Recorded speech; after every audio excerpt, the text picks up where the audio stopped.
Hiya guys and welcome back. Today we're delving back into the world of underrated gems. Now we have done one of these videos. We did a British one as well. Yep. Probably the most fun videos to do because you do really get to talk about the films that you wouldn't normally talk about.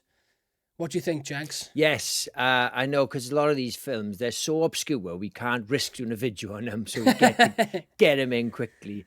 We got 5 picks, 2 each, and 1 shared one, like before. My first pick is 2016's It Stains the Sands Red. It's a bit of a mouthful. It's a zombie movie, and with a difference. So it almost starts off like a spin-off of Army of the Dead. So it shows an aerial shot of Vegas. It's been infected. People are kind of living with the fact zombies are real.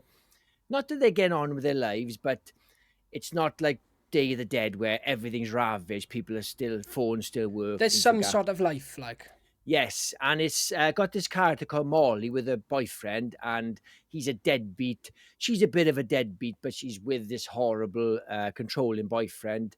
They're in the car, and they're trying to get to this airfield to get away from Vegas and the zombies. And car breaks down, and they get attacked by this zombie, and he gets killed. That's not a spoiler, it's in the trailer. And she's just running through the desert, trying to get to this airfield with limited sort of signal on her phone. They're waiting for her, but she's got to get there before this certain time. And the zombie just won't stop chasing her, and it's relentless. He's not running, he's walking, but she's slowly walking because she's knackered and it's hot. But the strange thing is she almost needs him as company because she's going through this. Have you seen it? I haven't, no. I've seen the poster Finally. so many times on Shudder. But no, I've never really looked into it, to be honest. But it is on the list now. It's really good. She's excellent in it. And the zombie's great in it as well. You kind of like him. Yeah, because you spend so much time with him. It was... I wrote a story, one of my zombie books. The Jogger. Yeah, The Jogger. It's called Run in one of my books called Rotten Bodies. Very similar plot. And that's the only reason why I watched it, because I wanted to see how much they ripped me off. I'm guessing they never read my book. Yeah, you're just coincidence. primed to get a film made, Jenks. You're primed. But highly recommend it, and I recommend it to you because I finally got a film you haven't seen. Yes, I will definitely watch it, 100%. Yes. Right, my first pick in true Curtis fashion. I'm going all the way back to 1980, and we've got Terror Train. This was Roger Spottiswood's directional debut. What an opening to a career, right? Stars Jamie Lee Curtis. This was her follow-up to Halloween, but in between she did The Fog and Prom Night. She followed up this film with Road Games. What an insane start to a career. Yeah, amazing. But yeah, basic setup. You've got a fraternity prank gone too far, which leaves one of the characters in the fraternity, Kenny, traumatized. But the film picks up 3 years after the events of that. And you've got a New Year's Eve, and this is such an overlooked gem. It is a bit of a classic. I think a lot of horror fans watching this will have heard of Terror Train. But normies won't. But it's definitely overlooked. I rewatched it a few weeks ago, and that's why I included it, because I hadn't watched it in a long time. But it's just a great film. It's one of my favourite slasher movies and a true standout in the slasher genre. Absolutely underrated. Would I like it? No, you wouldn't, no. It's overshadowed by Halloween. It's very similar in tone. Yeah. It's not overly violent. It's just a really good basic slasher movie. Follows the same sort of beats as all the other ones did. But it's still one of the movies that got in that craze early, and it stands up beside Halloween for me. I think it's fantastic. And me not liking it is not a bad endorsement, because I don't really like Halloween films. I don't mind the first one. No, of course. Yeah. And I know your style, so I wouldn't recommend it to you. Good. But what's crazy is when I rewatched it this time a few weeks ago, I was just Googling online, because I like to do that after I've rewatched a film, just to have a look things up. And there's a 2022, is it Mubi? Yeah. Mubi original remake. And I was like, if I haven't heard of that remake, it's got to be shit. I never knew it was remade. Yeah, that's mad. I'll have to watch it.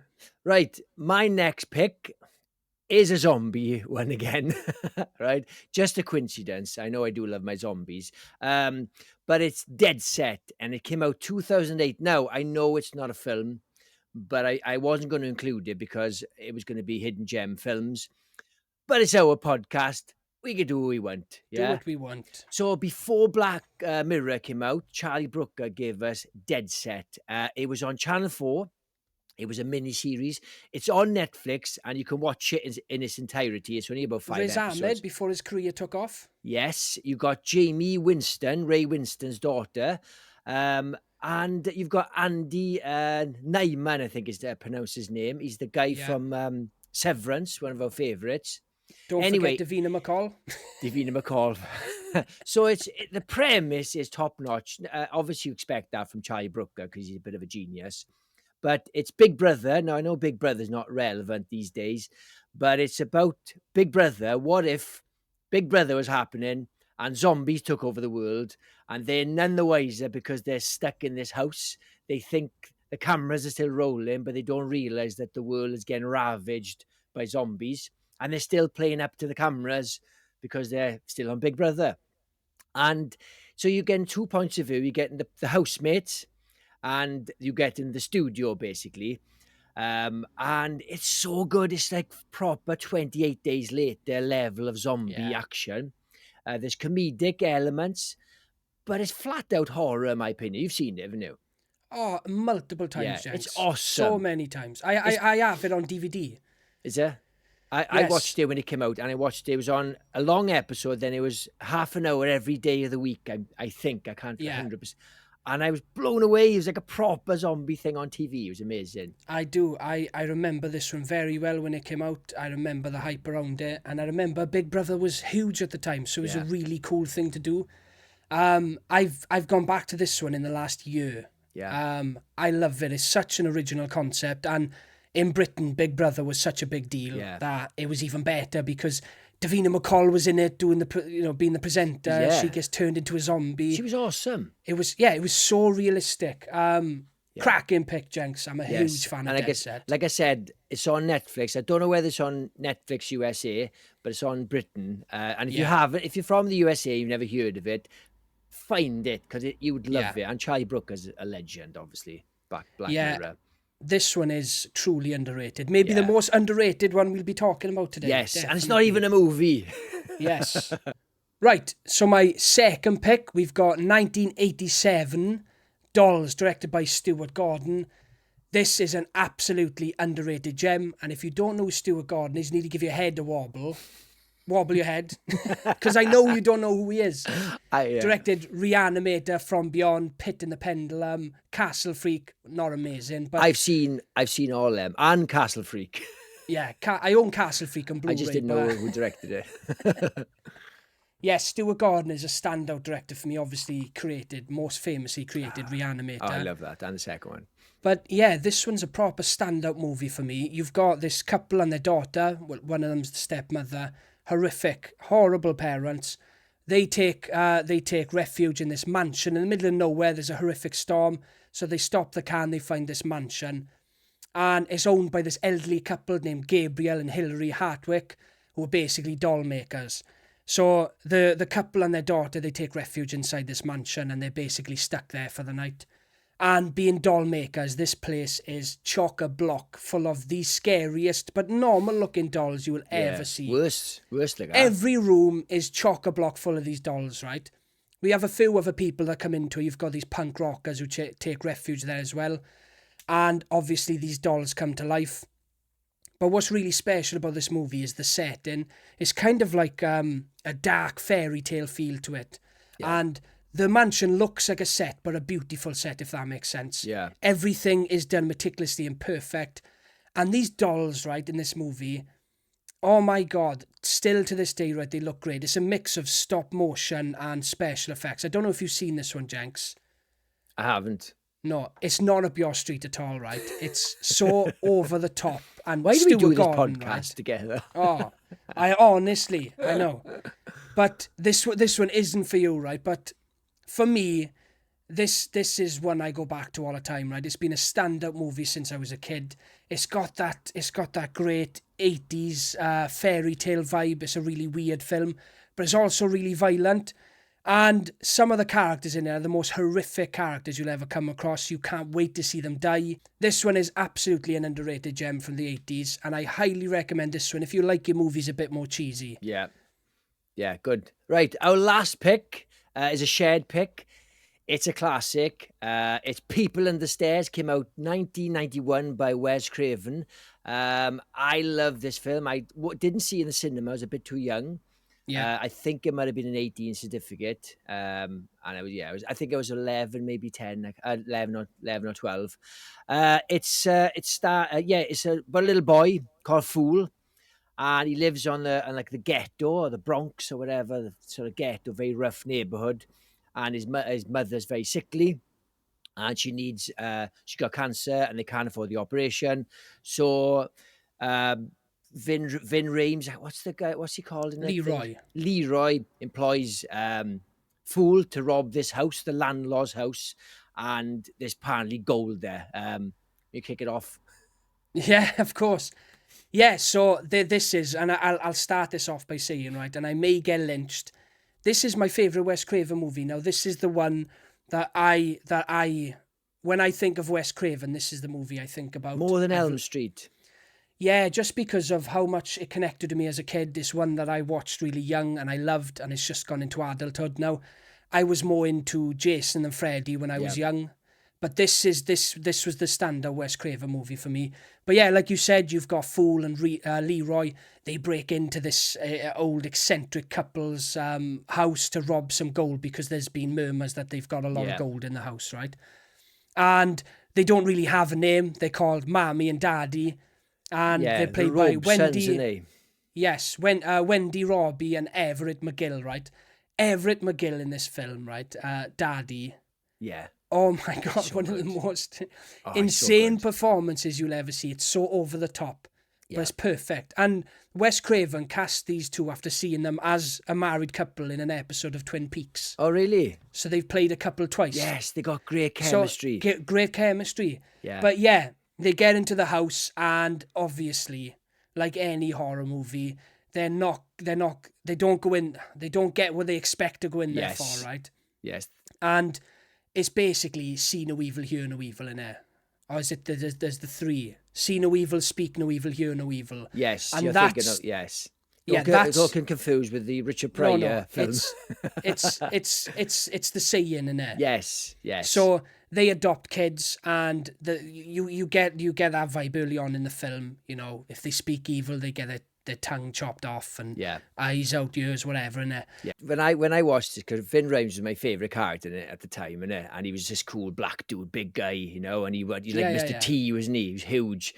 And then Daddy has got a gimp suit in it for no particular reason. He's just running around with a gimp suit trying to kill everybody because they're trapped in the house. There's all booby traps in the house. It's like there's loads of like crawl spaces and all sorts of things going on. And then 3 years later, Vin Rames is famously in Pulp Fiction, and there's a gimp in it, and I'm pretty sure it's a coincidence. Well, bring out the gimp. But it's got to be a coincidence. You instantly associate, like, 2 films now that I know you from in the space of 3 years, like. Yeah.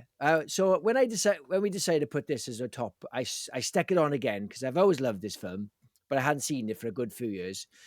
And the first 50 minutes when they break into the house, quite cheesy, quite of its time. The music's quite dated, and this.